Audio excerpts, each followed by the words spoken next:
Konnichiwa, minasan. So I'm back with another video of Hunter x Hunter Story Explain. So पिछले बार Hunter x Hunter anime के story explain video में gone ने सबसे बड़ी मछली पकड़ी और अपने आप को हंटर एग्ज़ाम के लिए वर्दी प्रूफ किया और फिर जाके कुछ दोस्त बनाए और एक क्रूमेट को ही बचाया शिप पे। और फिर चलते चलते हंटर एक्स एग्ज़ाम के मेन पड़ाव की तरह उनको एक बुढ़िया मिल गई जिसके क्विज टेस्ट को पार करने के बाद गॉन आगे बढ़ते रहे अपने हंटर एक्स हंटर एग्ज़ाम के मेन कोर्स में पहुंचने के जर्नी पे। और उनको मिला एक मॉन्स्टर और कुछ उनके फैमिली जिनको कि हराने के बाद गॉन आखिरकार पहुंच गए हंटर एक्स हंटर के मेन एग्ज़ाम के साइट पे। और अब आगे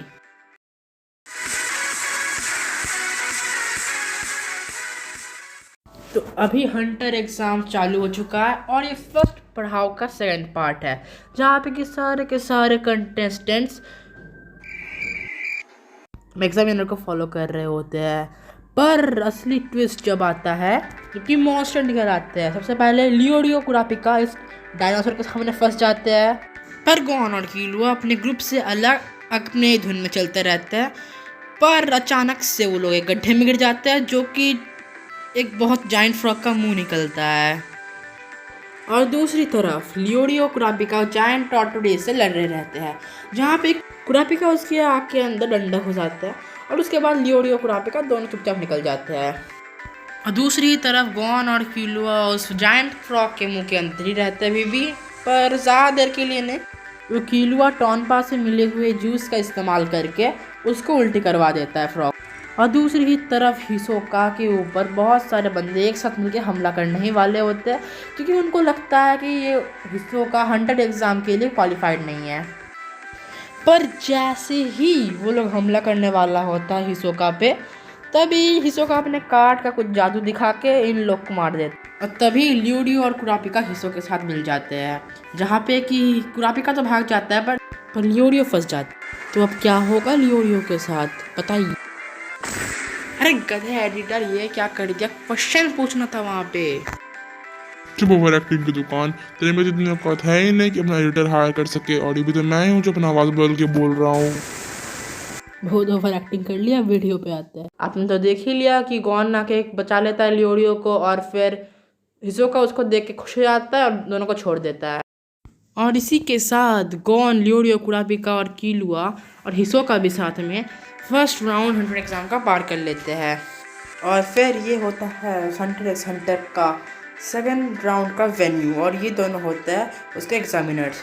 और इस एग्ज़ाम का सेकंड राउंड होता है कुकिंग जिससे ही कोई भी एग्री नहीं करता और करे भी क्यों क्योंकि ये वर्ल्ड का one of the hardest exam है। और इस एग्ज़ाम का मेन इंग्रेडिएंट होता है पोर्क।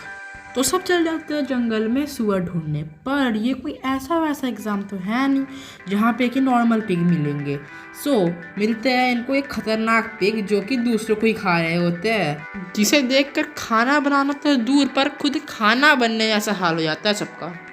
और कुछ हिम्मत वाले लोग जो सुअर पे हमला करते हैं उनका कोई भी हमला काम नहीं करता सुअरों पे। पर तभी एक सुअर के ऊपर बहुत सारे फल गिर जाते हैं उसके फोरहेड पर और गॉन को पता चल जाता है कि सुअर का फोरहेड ही उसका वीक पॉइंट है। और फिर सब वापस आके सुअर को पकाने भी लग जाते हैं। नहीं, हम लोग को तो लग रहा था ये जज कच्चा ही सब खा जाएगा। और अब बारी आती है सिलेक्शन की या फिर जजिंग की जिसमें कि फेल और फेल ऐसा करते करते सब के सब पार्टिसिपेंट्स को फेल कर देती है सेकंड राउंड जिसके चलते पहले राउंड का एग्जामिनर सातोस वो हंटर एसोसिएशन के चेयरमैन को फ़ोन लगा देता है जो कि होता है ये बुढ़ा। और इस बुढ़े को कम समझने की गलती ना मत करना क्योंकि ये ठरकी बुढ़ा बहुत स्ट्रांग है और ये कितना स्ट्रांग है वो आपको आगे दिख ही जाएगा। यहाँ तक कि मेरा one of the all time favourite anime character है। चल हम घंटा फर्क नहीं पड़ता तेरा फेवरेट कैरेक्टर कौन है कौन नहीं। और ये बुढ़ा थोड़ी बहुत डांट लगाता है सेकंड राउंड के एग्जामिनर को और बोलता है एग्ज़ाम दोबारा लेने के लिए। और ये एग्ज़ाम यहाँ पे होने वाला होता है जहाँ पे कि झूलते हुए अंडों को पार्टिसिपेंट्स को ऊपर लाना होता है जिसमें कुछ इस प्रकार कूद के और कला भजिया दिखा के अंडे लेके हवा में झूलते हुए ऊपर जाना है। जिसे देख के गॉन और उसके दोस्त और उनके पीछे हर एक पार्टिसिपेंट कूद जाते हैं। पर हवा कभी कभी चलती है तो गलत टाइम पे वो तो मरने वाले हो। पर गॉन के अच्छे सेंसेस के चलते उसको पता होता है कि कब कूदना है और सब उसका बात मान के एकदम सही टाइम पे कूद के ऊपर भी आ जाते हैं। और फिर लास्ट में उन अंडों को बॉयल करके खाया भी जाता है। और इससे हमें देखने को मिलता है कि जल्दी काम शैतान का होता है। और फिर third phase of Hunter exam की तरफ आगे जाने के लिए सब हंटर एसोसिएशन के एयरशिप पे बैठ जाते हैं और हमें बताया जाता है कि चेयरमैन का नाम होता है नेटेरो और उसका सेक्रेटरी का नाम होता है बीन्स। और एग्ज़ाम के थर्ड फेज के चालू होने का एस्टिमेटेड टाइम होता है अगले दिन के सुबह 8:30 बजे। और तब तक पार्टिसिपेंट्स फ्री होते हैं कुछ भी करने के लिए। तब गॉन और कीलो डिसाइड करते हैं कि वो शिप को एक्सप्लोर करेंगे, जहाँ की लियोडियो और कुरापिका डिसाइड करते हैं कि वो लोग रेस्ट करेंगे। पर उनके पास टॉनपा आता है और बोलता है ये हंटर एग्जाम वाला ना बहुत होती होता है, ध्यान रखना कहीं थर्ड फेज शिप पे ही हो जाए और तुम सोते ही रह गए, इसलिए सोना मत शिप पे। क्योंकि वो चाहता था कि दोनों ना सोए और फिजिकली मेंटली दोनों तरह से एग्जॉस्ट हो जाए और एग्ज़ाम ना दे पाए। पर वो दोनों सो जाते हैं और उसका प्लान फेल हो जाता है। और दूसरी की तरफ एग्जामिनर्स बात कर रहे होते हैं अपने फेवरेट पार्टिसिपेंट्स के बारे में, जहाँ पे कि सेकंड राउंड की एग्जामिनर बोलती है कि उसका फेवरेट पार्टिसिपेंट है हांजो और सातोस बोलता है कि उसका फेवरेट पार्टिसिपेंट है किलुआ। और सेकंड राउंड के एग्जामिनर के असिस्टेंट बोलता है कि उसका फेवरेट पार्टिसिपेंट है हिसोका। इसके बारे में मैंने पिछले वीडियो में बात की थी और आपने देखा ही होगा उसके फाइटिंग स्किल्स को। पर सातोस बोलता है कि वो उनके लिए डेंजरस हो सकता है और उनको उसके ऊपर नज़र रखनी चाहिए। और हिसोका अपने रूम में बैठे बैठे ताश का कैसल बना रहा होता है और दूसरी तरफ किलुआ और गॉन बाहर का व्यू एंजॉय कर रहे होते हैं। और फिर गॉन किलुआ से पूछता है उसके पेरेंट्स के बारे में, वो लोग कहाँ रहते हैं और क्या करते हैं। तो उसके जवाब में किलुआ बोलते हैं वो लोग दोनों असैसियंस हैं, इवन उसकी पूरी फैमिली असैसियंस है। इवन वो भी एक असैसियन था पर उसे असैसियन वाला काम नहीं करना था और इसलिए अपने भाई के पेट में चाकू भोंककर और अपनी मम्मी की मुंह काट कर घर से भाग गया। गॉन और किलो की बात करते करते वहाँ पे चेयरमैन नेट्रो आ जाते हैं और चेयरमैन नेट्रो उनको एक गेम के लिए चैलेंज करते हैं। जिस गेम में अगर लोग जीत जाते हैं तो चेयरमैन नेट्रो उनको सीधा सीधा हंटर बना देंगे, जिसके लिए गॉन हाँ बोल देता है और किलुआ भी।